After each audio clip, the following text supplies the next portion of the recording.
The wrongs we must right. The fights we must win. The future we must secure together for our nation. This is what's in front of us. This determines what's next for all of us. We are Marines. We were made for this. Welcome back to I Want That Too, the podcast where Disney merch meets Disney history. I'm entertainment writer Jim Hill, and as always, I'm joined by my lovely co-host, Lauren Hersey. Hi, Jim. Checking in from the cold and dreary day here in West Virginia. Oh, come on. It's November. It's supposed to be cold and dreary. Why do you think the pilgrims wear those hats? All right? I might need to get one of those hats myself to deal with all this rain. Okay, it's chilly, but I will say, as much as I love some sunshine, it's actually kind of nice that it is coldish, even if it's raining, to help me get kind of into the holiday spirit. And, like I mentioned in our last show, I have been shopping up a storm lately. Like, my credit cards are on fire. Okay, well, did we find anything actually interesting on any of these shopping trips? Oh my gosh, I got so much stuff, and I'm telling you, Disney is everywhere, and I would like to see some research because I think that they're doing more collabs than they ever have in history. And I mean, like, Disney Christmas stuff is even popping up when I'm doing like regular life things, like you can't escape it. Somehow it just finds its way in. Like last week, one of my kids managed to break our bathtub. Yes, they did break our bathtub, and it's a long story, but that led me to Lowe's, of all places. Mm-hmm. Yes. But I couldn't go into Lowe's. Like, I hate Lowe's. I'm sorry if you love Lowe's. I hate Lowe's. But I walked in, and I saw their big Christmas display, and it smelled like Christmas. And, I mean, really, Lowe's kind of hit the mother load for outdoor, like, Disney decor this season. Well, and you were not wrong. I was in there today. I needed a new set of work gloves. I'm doing some yard work, and I needed to get a teeny a screwdriver with a teeny tiny Phillips head. And I just swung in there for it was supposed to be a quick errand, and you came through the door, and there on the right was all of the holiday decor. And yes, wonderful Disney stuff, but I'm not going to lie to you, Lauren. I want one of those abominable snowmen from Rudolph the Red-Nosed Reindeer. The one oh my gosh, is the blow molds the hard plastic ones? No. This is like 12 or 13 feet tall, and he's this is an inflatable. Yes. I think they have a blow mold too. It's one of these things where it's like, again, I didn't know I wanted it till I saw it, and now it's like, oh, this is a bumble. He wants a job, And listen, Jim, I have been saying to myself, instead of, do I need this? I'm saying, can I live without it? And Jim, it sounds like you cannot live without that bubble.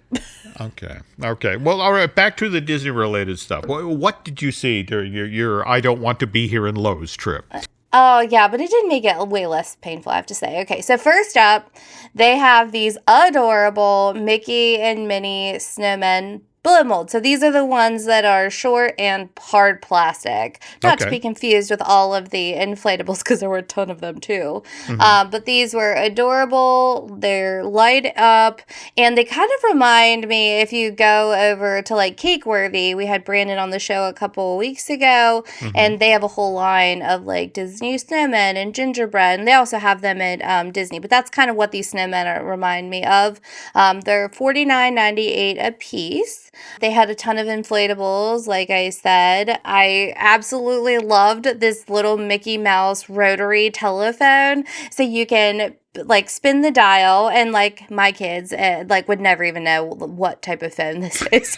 But you can spin the dial, you can pick up the receiver, and Mickey actually gives you a very cute Christmas message. And at this point, Eric was like, put it down, Lauren. Come on. Like, why do you keep listening to this message?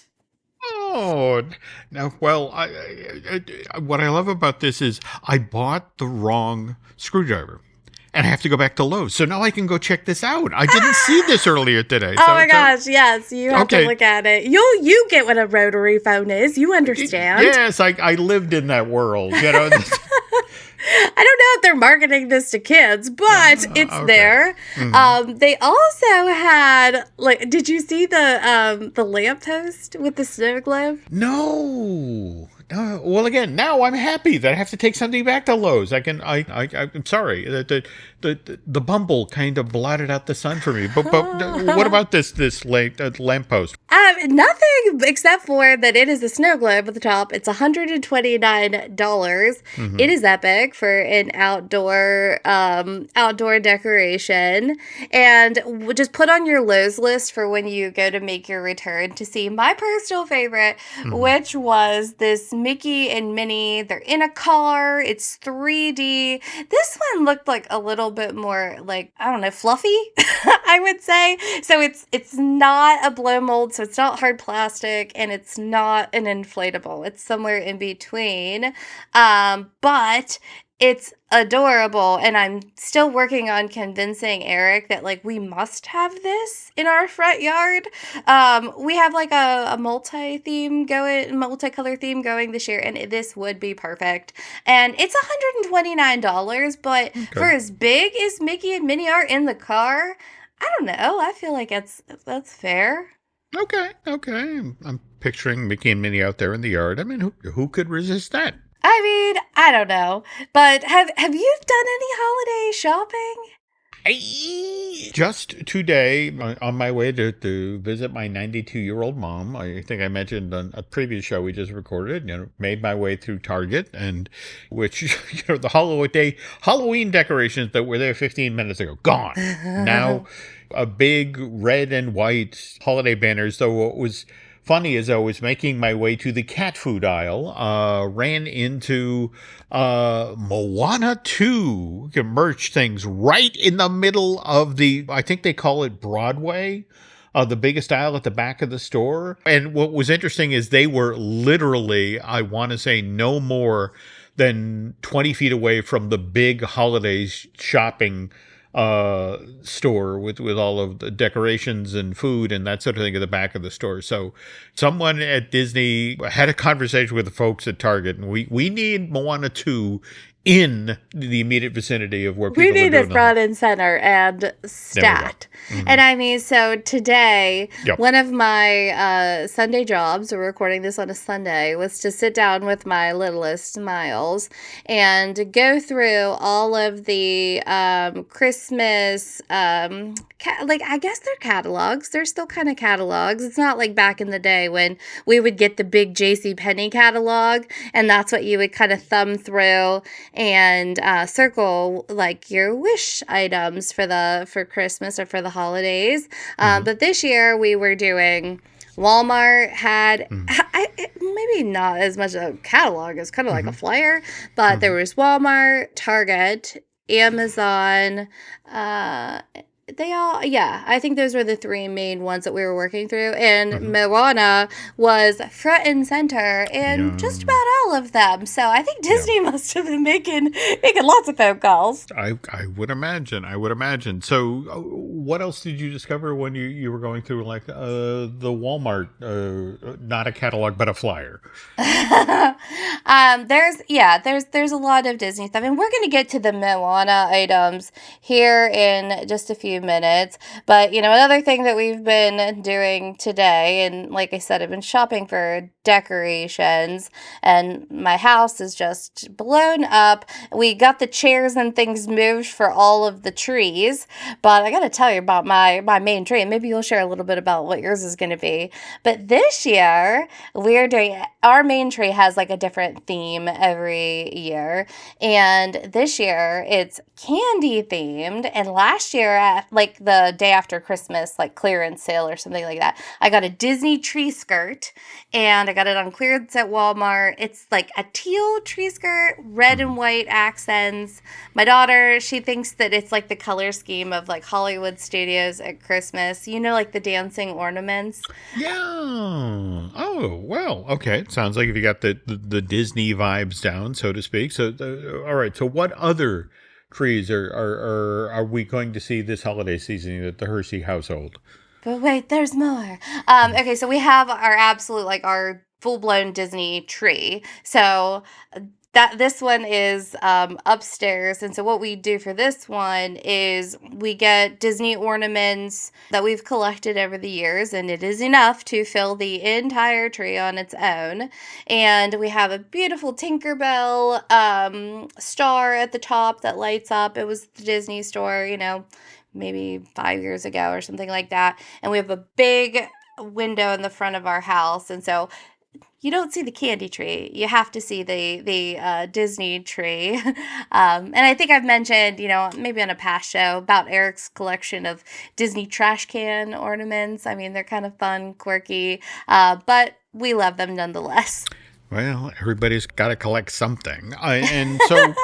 All right, so what about this year's new Disney ornaments? I have to admit, made a trip to Hallmark recently, and they've got some fun new ones added to the collection this year. Yeah, so I haven't got my ornaments yet. I typically get one that is for the year, one or two, depending, because if we're in the theme parks, then I'll get the park ornament as well. And then typically I get one for each one of the kids, but I'm wondering if this year it should be more like Grinchy or Harry Potter, since we made the first trip to Universal. So okay. I don't know if that can play nice on the Disney tree, but I guess we'll see. So if you've not had a chance to see the annual glass drop ornament, I think that's what they're called. I get them all on the Disney store online. But this year it's Mickey and Minnie, and they're dressed up like elves, and they have a meal box between them. So they typically have that ornament. They have the key ornament with the year, and this year Mickey is also dressed up like an elf. That one is super cute, and like I said, there will be some custom stuff at the park, but if you're online, there are typically 2 different ornaments for the parks, and they're normally in kind of the color scheme of the year. And if you remember, this year's theme was like the bright neon colors, so both of them are available too. And I have to mention, they're on sale right now, and they typically, I would never pay full price for the ornaments because they're on and off sale throughout the whole holiday season.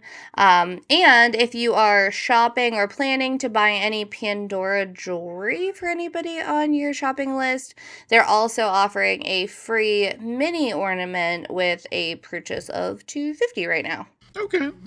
All right. So going forward here, you're going to have to keep us updated on all your holiday finds, Lauren. And as we teased a few moments ago, later on this episode, we'll be diving into all things Moana 2 and Wicked related. Yes, and before we do that, though, why don't you thank our sponsor? Yeah, we don't usually do it this late, but okay. I know, right? Right. Sorry, touring plans. Sorry, okay. Talking about shopping. What can I say? There we go. It's a merch podcast. What do you want? Okay.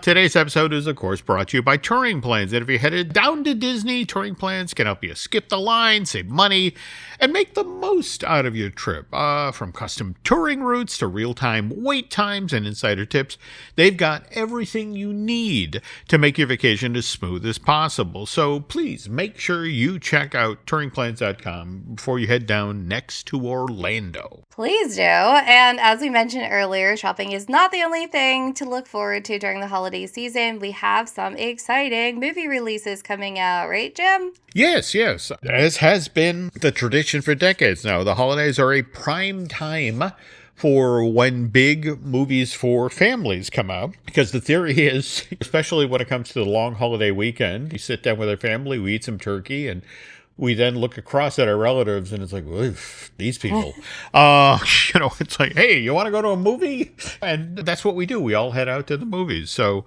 and this year we have 2 huge films aimed at the family audience. And those are Wicked and Moana 2. Yes, and I mean, I think that we should just kick things off with Moana 2, and that is set to come out on the 27th, right? Just the day before Thanksgiving? Yeah, and this is a highly anticipated sequel. But what's interesting is it started out in a far different form, didn't it, Lauren? I mean, what was it? Investors Day back in 2020, when this got talked up, it was something different, right? Yeah, I mean, I feel like we've talked about it before, and it was actually supposed to be made for Disney Plus. It was going to be called Moana, the series, and it was going to be like a limited time run. Yep. And at that time, Jennifer Lee, who at that point was the chief creative officer of Walt Disney Animation Studios, um, she shared that they were developing a Moana project especially for streaming, and that it was being developed alongside of a live action Moana movie, which, by the way, still in progress. But things took an interesting turn when the mouse started to face some financial challenges with Disney Plus. And they pivoted? Well, the combination of Disney Plus's financial losses and then a change in leadership at Disney Studios. That's when Bob Iger replaced Bob Chapek as the company's CEO.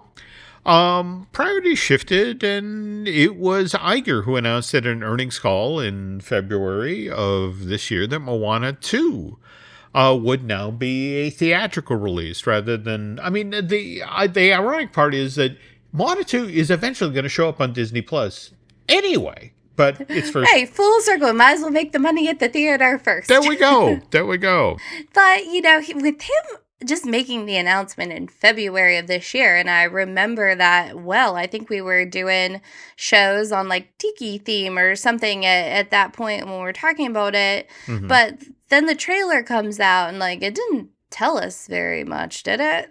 Well, no, that's in the grand Disney tradition of a teaser trailer that gives you a taste but doesn't actually tell you what's going on.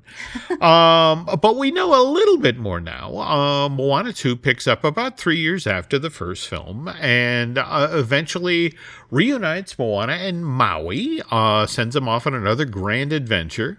But this time around, it's not just those two and Hey on their tiny little boat. They have a whole new set of allies, and Moana, who's supposed to become the wayfinder for her tribe, receives a mysterious call by way of a lightning strike, and this is what puts her on the boat with a bigger boat. They again, suddenly it's Jaws. We're going to need a bigger boat, and we're going to need more people. But yeah, it's still like the first Moana. It's going to have musical numbers, just not by Lin-Manuel Miranda this time around. Oh, no. But again, folks who have seen enough of this film so far, it's everything is amped up a little bit. We're going to get more monsters. We're going to get more adventures. There are bigger stakes. And if the rumors are true, Moana may set sail again 3 or 4 years down the line. So Oh, shocker. No way. there we go. So anyway. But, so what we do know about Disney, though, is they know their target audience. They and do. let me tell you, the merch, like we were talking about earlier in the show, is stacked this year. And going back to the flyers that I was looking at with Miles, I mean, every single one, there was Moana merch. So some of the highlights of the collection, we'll call it, obviously they have your Moana doll. Something unique, I thought, especially for collectors, was they had a Moana American Girl doll, and she's kind of the face of the Moana 2 collection. collection. And the playset, the Moana Adventure Canoe playset, has to be what they're pushing hard because it is everywhere. Everywhere if you're looking for a top toy this And Christmas. she's not wrong. I saw it again in the aisle of Target just today, Yeah. along with what I want to say the Mattel's Moana fashion doll. Which, Yeah. by the way, interesting little note about this film, because Moana is 3 years older. They've aged her up just slightly. So slightly different features this time around. In fact, what I especially love is they've also aged up Pua, her pet pig, and, Oh. and you know this because now has a tusk. So No, so not a baby, no mo. no. Um, There we go. So, it's something that I found out just through the merch that I did mhm. not realize is that Moana has a sister. Yeah. In fact, it's so interesting you say this because a lot of people did, in fact, learn about this character from the early merch, but now finally she is showing up in the trailers. But she's a toddler, right? Yes. Yeah, like 3-year-old, something like that, or Yes. I think her name's like, is it Samia? Did I say that I right? I want to say that's right. So Okay. So they do have a lot of things for toddlers and young kids as well. They have like the dress up stuff, the holiday, like comfy clothes. I also saw the Jay Franco, like Moana comforter set. But what I was really excited about, I actually sent you a text and said, hey, our buddy Brandon from Cakeworthy, they got a flannel that's in the Moana collection. I think it says something like the ocean is calling on the back. oh, that's I know you clever. saw it because I sent it to you. You did. And again, I'm sorry. I'm saving money for my inflatable abominable. But anyway. Yeah, but I mean, it's all timed perfectly for the holiday rush, and I'm assuming that's why it's Jason in Target. It is really everywhere. Oh, absolutely. And again, just looks like they managed to cover the boardwalk, so to speak. And knowing Disney, I thought of everything, and it's all perfectly timed for the holiday shopping rush. Yes, but Moana 2 is not the only holiday release that we're looking forward to, right? Well, yeah. In fact, just yesterday out in LA, we had our premiere of Wicked, and the cast has been going around the world doing various premiere events for this thing, and they're jumping on the holiday merch train as well. Though, by the way, I know you're going to talk about places that are selling Wicked merch, but somebody just sent me an image. You know the Target balls in front of the building. Yes. There's a bunch of the stores in the chain that have decorated the balls. So, so one of them is Elphaba. You have the Wicked Witch. They painted Okay. it green, and she has her black hat, and the other one is pink for Galinda and has her crown. So, Oh, uh, I love that. I yeah. love that. And in the holiday flyers, Mhm. there were definitely a lot of Wicked inspired merch in that publication. And I mean like it's really good. Now, there are dolls, but I would say that this is targeted to an older demographic, maybe more affluent if I'm guessing. But there's clothing, beauty products, homeware, games, collectibles. I mean, like the whole 9 yards. And I mean, just collabs out the wazoo. I mean, from Crocs, Gap, like you said, Target, H&M, Lego, Mattel, Con Air. That is just to name a few. So if you're looking for Wicked merch, you can find it really anywhere. But the big names, like we talked about, Target, Kohl's had a ton, Walmart, Box Lunch, you name it, they got it. And it's worth noting here, Lauren, that Disney isn't just going head to head with Wicked at the box office. I mean, Disney, its ties to Oz and the Wizard of Oz characters, they go back decades. Oh, I can't wait. I'm hoping you're going to tell us about it after the break, Jim. And we will, right after this. This episode is brought to you by Skinny Pop Popcorn. Perfectly popped, endlessly delicious. Oh, so light and crunchy. Skinny Pop Original Popcorn is the snack you've been searching for. Made with just 3 simple ingredients: popcorn kernels, sunflower oil, and salt. Snacking never felt or tasted so good. Perfectly popped, endlessly delicious. Give yourself permission to snack and pick up Skinny Pop Original Popcorn today. Okay, so, and we're back. And as Laura and I were just discussing, the movie version of the long-running Broadway smash Wicked, it had its LA premiere last night. By the way, we're recording the show on Sunday, November 10th.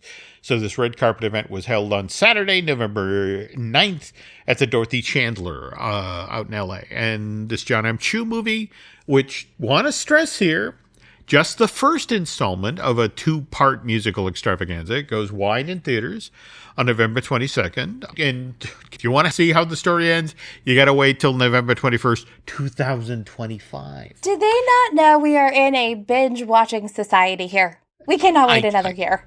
I understand. But good things come to those who wait. But this prequel to L. Frank Baum's The Wizard of Oz, for those of you who don't know, largely depicts the time before Dorothy traveled over the rainbow and shows us how the Wicked Witch of the West and Glinda, the Good Witch of the East, came to be who they are. By the way, the film and the Broadway musical are both based on Gregory Maguire's best-selling novel, which originally came out in 1995, Lauren. And if you were listening to the front half of the show, you know about all the Wicked-related merch that's available for purchase.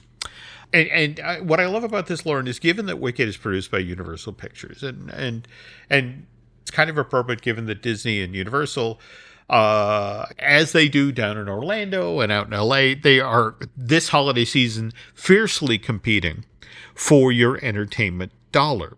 And I feel terrible for any of the other films that are going up against these. It's going to be tough. It is going to be tough. Now, to put a weird bend on the story, Lauren, it was 58 years ago this month that the MGM movie version of The Wizard of Oz made its debut on television for the very first time.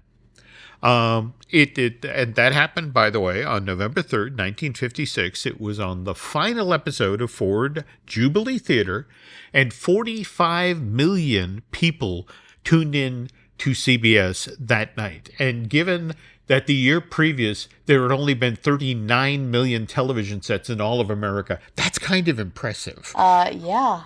Now, where this story especially gets interesting is, well, look, you have to remember back then, Walt Disney had only just gotten into television. In fact, the very first episode of the Disney television weekly series, Lauren, that debuted on ABC on October 27, 1954. So we're just talking 2 years and a week earlier. And Walt, as he was getting ready to enter this medium, he made some interesting purchases. Like, take, for example, Zorro, which, by the way, started out life as a single story, the Curse of Capistrano, that ran in All-Star Weekly magazine back in 1919, and this tale of the masked rider who did battle with the unjust rulers of Los Angeles back in the 1820s was so popular with readers. Well, that single story led to more than 65 Zorro books and short stories, which then 500 million readers devoured around the globe. And when you have a success that's that big, you know, Hollywood comes calling. So we got the Mark of Zorro, a silent adventure epic starring Douglas Fairbanks Sr., that debuts in theaters in 1920, and then some 20 years after that, Tyrone Power, He has a huge hit when 20th Century Fox remakes The Mark of Zorro and sends it out into theaters in November of 1940. And on the heels of that, Lauren, there are other Zorro movies and movie serials starring this character that Johnston McCulley, he wrote all the books and the short stories, but by the late 1940s, early 1950s, interest in this character, at least as far as Hollywood's movies and shakers are concerned, has waned. It's kind of petered out, except for Walt Disney. Walt looked at Zorro and thought, okay, now here is a character that was meant for television. So, in 1952, with his own money, not Disney studio money, Walt acquires the television rights to Zorro. But what's interesting about this, he doesn't rush. He takes 5 years to develop the series for television. And, oh my God, Lauren, he spares no expense. In fact, June of 1955, workmen at the Disney Studios, they build the studio's first ever permanent sets, which is a recreation of Los Angeles circa 1820, back when they also build the city as well as a Spanish soldier's stockade. And this ambitious expansion of the Disney lot in Burbank cost more than $100,000. Oh, wow. And then Walt turns around and spends an additional $35,000 on period furnishing, so everything looks authentic, and then an additional $30,000 on costumes for all the actors in Zorro. And then when it comes to the actual episode, on top of everything he paid up front to make sure it just looked good and professional, they would spend anywhere from $50,000 to $100,000 per episode of Zorro. And again, this is a tremendous upfront cost, especially at that time. But Walt was certain that whatever his studio put into Zorro would be worth it in the end. That once the viewers saw that this TV show was high quality right from the get-go, that they'd continue to tune in week after week. And Disney's Zorro TV show, it debuts on ABC October 10th, 1957, and is almost immediately a rating smash. Not only that, and again, you knew we were getting to this eventually, folks, but this half-hour-long TV show moves a mountain of merch. Just like they had some 3 years earlier when that trio of Davy Crockett-themed episodes showed up on the Disneyland TV show in late 54 or early 55, and kids lost their minds for coonskin caps. This time around, Lauren, little kids are going to mommy and daddy and saying, I want a Zorro mask. I want a Zorro hat. I want a Zorro sword. And the money poured in to Disney. In fact, the show goes on the air in October of 57. So the money is now pouring in the late spring, early summer of 1958, which is why Walt was able to fund construction of Disneyland's subs and the Matterhorn. Which, by the way, when you were out in California, did you get to ride the Matterhorn? Oh, no, I chickened out at the last minute. You are such a smart woman. All right, that is, for my money, that is the roughest ride in any Disney theme park ever. I always get off that thing and think, well, if they had a chiropractor right here, he would do really good business. So, but anyway, anytime you ride those two attractions when you're out in Anaheim, thank Zorro. He paid for them. But to bring this sort of full circle here, Lauren, as Walt was getting ready to enter television in the early 1950s, he didn't just purchase the TV rights to Zorro. He also acquired the film and television rights to another hugely popular series of books, which were all of the Oz books that L. Frank Baum had written after The Wizard of Oz was first published back in May of 1990.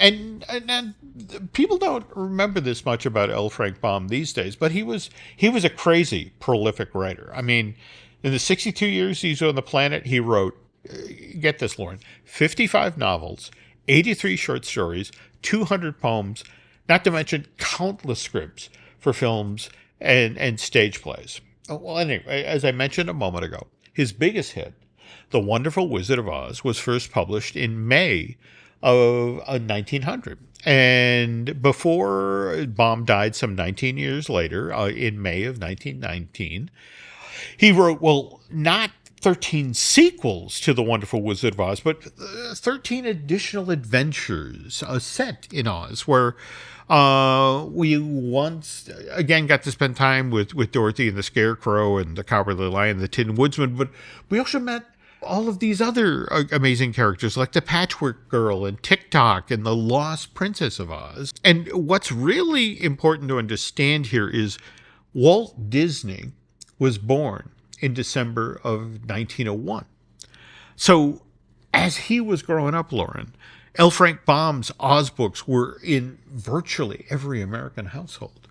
And more to the point, the very first movie version of The Wonderful Wizard of Oz, a silent film from Selig Studios, that was out in theaters in 1910 when Walt was just a boy. So Walt knew the Oz characters and he loved them. In fact, there's this fascinating story from the mid-1930s. Disney Studios is just finishing Snow White. And they start to have a conversation about, well, what are we going to do next? What are we going to do the follow-up for the dwarves? And Walt's like, oh, we're going to do The Wizard of Oz. And he sends Roy out to see if he can acquire the movie rights to it. And he comes back and says, oh, Walt, I'm so sorry. The Baum family just sold the rights to The Wizard of Oz, the movie rights to Samuel Goldwyn. He got them for $60,000. And so he missed it by weeks. If they made a move earlier, they could have gotten the property. But even though that opportunity slips through their hands, he never loses his enthusiasm for the Oz books and their colorful characters and spectacular settings, which is why in 1954, when the movie rights to 11 of Baum's books become available, and these would have been The Emerald City of Oz, Glinda of Oz, The Lost Princess of Oz, The Magic of Oz, Ozma of Oz, The Patchwork Girl, Rinky Tink of Oz, The Road to Oz, The Scarecrow of Oz, Tick-Tock of Oz, and The Tin Woodsman of Oz. That's a lot of Oz books. That's a lot of Oz books, but here's the thing. Walt snatches them up because he's not thinking about bringing this Oz back to the big screen. He wants to do what he did with Zorro. He wants to make a TV series based on the Baum books. In fact, this is how Walt thought that he's going to use the Disneyland TV show to do a backdoor pilot. He's going to do the first episode as a show on the Disneyland show, and people are going to love it. And then he's going to launch the series. So he hires TV writer Dorothy Cooper to adapt the Patchwork Girl of Oz to the small screen. So by April of 1957, Mrs. Cooper, she turns in an outline for a 2-part episode of the Disneyland TV show, which now has been renamed Dorothy Returns to Oz. But by August of that same year, the script has gone from an outline to a fully fleshed out teleplay, and it's got a brand new name. It's called The Rainbow Road to Oz. And interesting little bend on the story. Remember how we talked earlier on the show, how Zorro debuts on ABC on October of 1957, the TV series. And it went gangbusters, right? It did. But truth be told, TV viewers met Guy Williams dressed as Zorro about 3 weeks earlier. He made this extended cameo appearance on the 4th anniversary episode of the Disneyland TV show, which aired some 3 weeks earlier on September 11th, 1957. But you know who else appears on this episode, Lauren? Who? The Mouseketeers, the original Mouseketeers. Okay, yeah. Okay, Annette, Darlene, Bobby, and the gang. But, all right, where this just gets bizarre is that as part of this episode, these kids in full costumes, mind you, perform musical numbers from the Rainbow Road to Oz, which now, evidently, Disney Studios isn't looking to produce as 2 episodes of the Disneyland TV series, a backdoor pilot to a possible Oz TV show, but now This thing is supposed to be a feature film that Disney would eventually send out into theaters. So how'd that happen? This is what's so bizarre about it. You can watch this episode today, Lauren. You can go over to YouTube, and I want to say 23 minutes into the 37-minute long show, it's suddenly a highlight reel for this movie that Disney never makes. You get to hear 3 songs from the film score. You get to see costume designs. I mean, you get to see the kids wearing actual Oz-inspired outfits and all that. Isn't that bizarre? It is bizarre. And so why didn't Disney ever make the Rainbow Road to Oz? And I have to say, folks, in honor of Wicked, we're going to do a bunch of Oz-related podcasts here on the Jim Hill Media Podcast Network over the next week or two. And I promise we will pick up this part of the story on one of the other shows. I just haven't figured out which one it is yet, Lauren. Sorry. Well, listen to them all because it is. Oh, there we go. It's coming somewhere. Boy, that sounds like the meanest thing to do to our listeners.